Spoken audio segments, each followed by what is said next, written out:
السلام عليكم ورحمة الله وبركاته. سورة مزمل. أعوذ بالله من الشيطان الرجيم. بسم الله الرحمن الرحيم.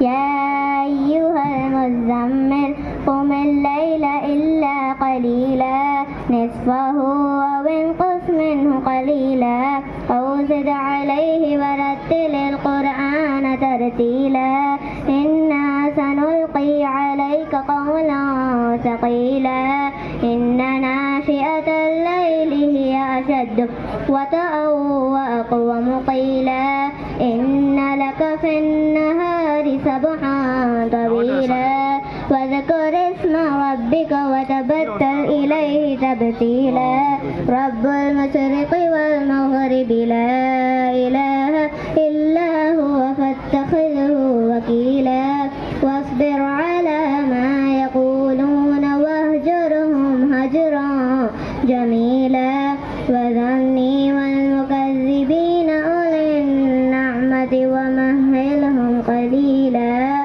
إن لدينا أنكارا وجحيما وطعاما ذا غصة